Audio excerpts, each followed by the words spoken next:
Hai, Assalamualaikum warahmatullahi wabarakatuh. Kembali lagi dengan saya Kumala di channelnya saya Kumala Al-Hunain. Nah teman-teman, kali ini saya akan coba ngebahas tentang tips dari public speaking yang baik yang telah saya dapatkan dari session ketiga di karantina online bersama 35 besar finalis Putri Inspirasi WUBIS dan pimpinan pusat IPPNU.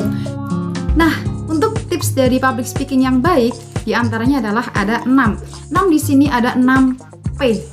Apa sajakah? Yang pertama adalah perhatikan. Perhatikan di sini adalah yang pertama, perhatikan siapa audiens kita. Dengan mengetahui, memperhatikan siapakah audiens kita, artinya kita akan lebih mengetahui bagaimana cara kita untuk berbahasa yang baik supaya lebih diterima dan lebih dipahami oleh para audiensnya kita. Nah, kalau dalam ilmu dakwah itu ada yang namanya khotibun nas ala qadri ukulihim. Jadi kita memposisikan diri kita bagaimana selayaknya kita berbicara kepada para audiens kita, sehingga apa yang kita sampaikan itu bisa lebih dipahami dan dimengerti oleh para audiens. Nah, selanjutnya ada memperhatikan momen, situasi, lokasi, dan tujuan dari kita berada di lokasi tersebut. Jadi perhatikan ini momennya seperti apa, lokasinya bagaimana, kemudian tujuan kita itu untuk membicarakan tentang perihal apa, kayak gitu loh. Maka kita harus memperhatikan hal-hal tersebut sebelum kita berspeak up. Nah, P yang kedua adalah pahami. Pahami di sini itu baik memahami karakter dari audiens ataupun memahami diri kita sendiri.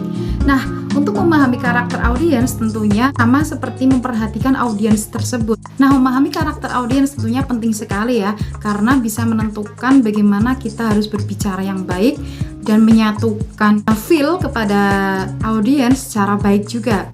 Nah, selanjutnya adalah memahami diri sendiri. Nah, ini penting sekali untuk memahami kondisi diri sendiri, mulai dari mental kita, psikologi kita, dan emosional kita. Biasanya itu yang dirasakan oleh public speaker sebelum berspeak up di hadapan publik itu adalah nervous terlebih dahulu. Tenang saja, nggak usah khawatir karena itu sudah hal yang wajar bagi public speaker. Nah, di antara tips untuk meminimalisir nervous yang kita rasakan itu salah satunya dengan tebar senyum kepada audiens, kemudian menyapa audiens, dan melakukan hal-hal yang lebih membuat kita semakin rileks, seperti ngobrol bareng sesama rekan kerja ataupun yang lainnya, kayak gitu loh. Nah, selanjutnya adalah P yang ketiga adalah persiapan. Persiapan di sini tentunya kita butuh waktu ya untuk mempersiapkan supaya kita lebih terlihat profesional di hadapan audiens. Nah, dalam persiapan jangan lupa untuk yang pertama adalah persiapkan konten ataupun materi ataupun bahan yang akan kita sampaikan di hadapan publik. Jadi tidak serta-merta seorang public speaker itu ngomong secara spontan kayak gitu loh. Pasti harus ada persiapan materi terlebih dahulu. Nah, maka ini penting sekali nih bagi para public speaker.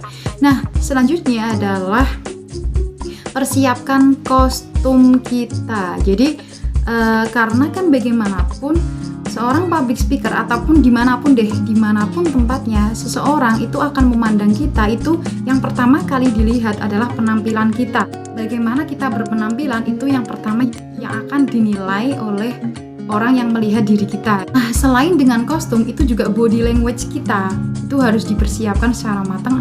Kita harus bagaimana bersikap dan bertindak di hadapan publik. Nah, selanjutnya juga ada confident dalam diri sendiri. Jadi kepercayaan diri itu penting sekali untuk dipersiapkan karena biar terjaga dan tertata dengan baik kepercayaan diri kita.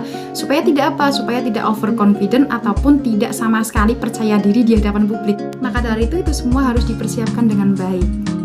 Nah, P yang keempat adalah pelatihan. Pelatihan di sini adalah diantaranya melatih diri kita terhadap konten yang akan kita bawakan.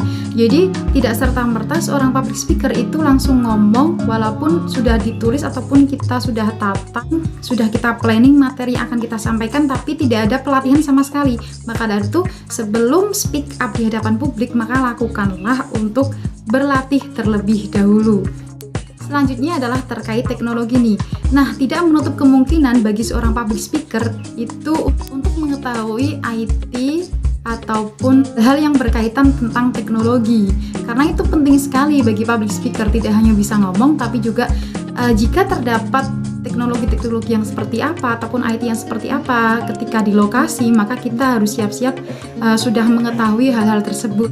Itu juga menambah kepercayaan diri kita di hadapan audiens. Selanjutnya adalah melatih diri kita untuk terus upgrade terhadap ilmu-ilmu yang teraktual, terkini, dan isu-isu yang sedang dibicarakan oleh masyarakat secara luas, kayak gitu loh. Jadi seorang public speaker itu diharapkan oleh para audiens itu nggak gaptek dan enggak salah paham terhadap ilmu-ilmu yang sedang berkembang, kayak gitu loh. Nah, itu bukan berarti kok seorang public speaker itu harus sempurna, tidak.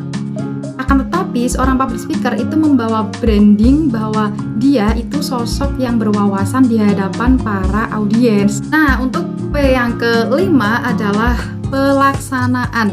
Nah, ini adalah momen dimana teman-teman semua untuk memulai berspeak up di hadapan publik. Do it.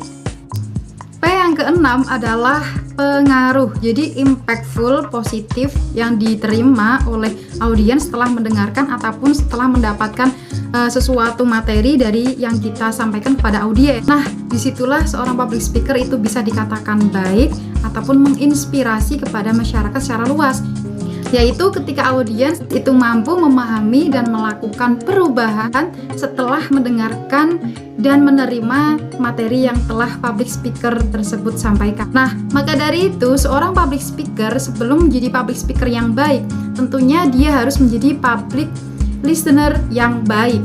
Yang terakhir, pesan dari pemateri public speaking, do it from your heart, not with your heart. Jadi, lakukanlah sesuatu dari hatimu, bukan dengan hatimu. Saya Kumala. Wassalamualaikum warahmatullahi wabarakatuh. Bye-bye.